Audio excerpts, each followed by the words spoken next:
qui n'est pas le club le plus connu d'Angleterre. Non. Aston Villa, Birmingham. Vous êtes allé? Moi, je suis jamais allé, par exemple, à Aston Villa. Non, j'ai jamais été à Aston Villa. Jamais. Je crois pas. Alors, je me souviens pas non plus que Didier Six, visiblement, avait joué. Didier Six a joué. Oui, ça, je ne m'en souviens. David Ginola. Oui, bien sûr, à Aston Villa. Robert Pires. Bien sûr. Bon. Entraîneur d'Aston Villa. Je ne sais pas. Gérard Houllier. Gérard Houllier, écoutez... Non, mais dans une autre vie, hein. Oui, bien sûr. Et donc Aston Villa sera ce soir à Paris. C'est le club, je l'ai appris aussi, chéri du futur roi d'Angleterre, du prince William, qui a priori sera à Paris ce soir. Il paraît, avec son fils.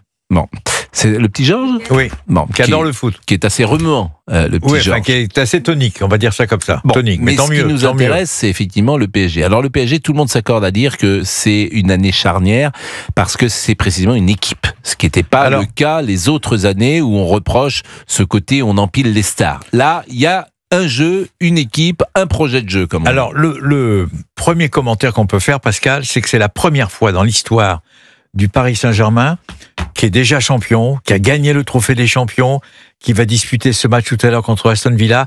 C'est l'équipe la plus jeune de l'histoire du Paris Saint-Germain. Regardez simplement, Pacho, il a 23 ans, Beraldo, il a 21 ans, vous avez Neves qui a 20 ans, vous avez Vitinha qui est un peu plus âgé, 25 ans. En tous les cas, c'est une équipe qui n'a jamais été aussi jeune dans l'histoire du Paris Saint-Germain. Donc, c'est vrai que c'est un tournant. C'est un tournant parce que l'équipe du PSG domine le championnat, a déjà gagné le trophée des champions et peut essayer de faire ce qu'on appelle le grand chelem du jamais vu en France. Trophée des champions. Le championnat, c'est fait. Le match de ce soir, ils sont favoris. Et après, vous avez la Coupe de France contre le Stade de Reims. Donc, c'est une équipe qui joue bien le football et surtout, c'est la preuve qu'on est tout à fait capable au Paris Saint-Germain de jouer sans star. Parce qu'il n'y a pas de star. Il n'y a pas, vous allez dans la rue, ils sont incapables de vous dire 5 ou 6 joueurs du Paris Saint-Germain. Non mais c'est vrai, on parlait de Neymar, on parlait d'Ibrahimovic, on parlait de tous ces joueurs-là, de Mbappé. Mais qu'est-ce qui, selon vous, définit la qualité du Paris Saint-Germain cette année? La limpidité dans le jeu, la simplicité dans le jeu, et surtout 11 mecs qui s'entendent merveilleusement bien. C'est des jeunes. Ils sont là pour apprendre. Et ils ont un super entraîneur. Attendez, Luis Enrique, c'est un super entraîneur.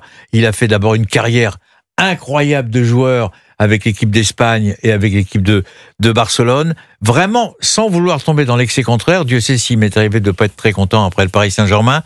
Je pense que c'est la bonne année. Je ne sais pas s'ils vont aller jusqu'au bout, mais c'est la bonne année parce que c'est une équipe qui joue, comme je le répète à plusieurs reprises, qui joue bien au football.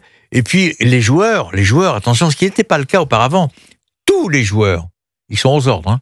Luis Enrique, il ouvre la bouche, tout le monde pleure, tout le monde transpire, ils ont peur d'une mauvaise nouvelle. Et si jamais il y a un joueur qui arrive avec 5 minutes de retard à l'entraînement, le mec, il joue pas. C'est ce qu'il a fait à Barcelone, c'est ce qu'il a fait avec l'équipe d'Espagne, et c'est ce qu'il fait maintenant avec le Paris Saint-Germain. Il y a ce qu'on appelle une autorité, ce qui n'était pas le cas, même s'il y a eu des grands entraîneurs, ils étaient là aussi pour un peu arranger les choses, pas faire de drame, parce qu'il y avait des stars. Parce que Neymar, vous ne le gérez pas de la même manière que Doué. Sur le jeu, moi, ce qui m'a frappé contre Liverpool, c'est l'énergie, c'est la vitalité, c'est la rapidité, c'est le pressing, c'est autant de qualités qui demandent physiquement d'être au top. Ils sont remarquablement bien préparés physiquement, a priori, et surtout, Pascal, ne l'oublions pas, ils ont actuellement l'un des meilleurs avant-centres du monde, Dembélé, qui met des buts. Parce qu'il y a des attaquants qui sont brillants, mais qui marquent pas systématiquement. Lui, il marque systématiquement et il va très vite. Barcola, Doué, Dembélé, c'est 3 joueurs qui vont très très vite. Bon, Aston Villa, à quel niveau vous placez cette équipe? Que faut-il craindre de cette équipe? Quel jeu pratique cette équipe et quelle star a cette équipe? Le seul inconvénient qu'il y a dans cette équipe d'Aston Villa, qui est à notre portée, c'est l'entraîneur Emery, qui a entraîné le Paris Saint-Germain. Voilà, qui connaît très bien le Paris Saint-Germain, qui connaît bien ses habitudes, qui connaît bien ses failles, etc. Mais dans l'équipe d'Aston Villa, vous avez quelqu'un qu'on connaît bien en France, qui est Lucas Digne, qui joue arrière gauche, qui est un bon joueur. Et puis surtout, il y a le fou dans les buts, Martinez, qui est fou à lier.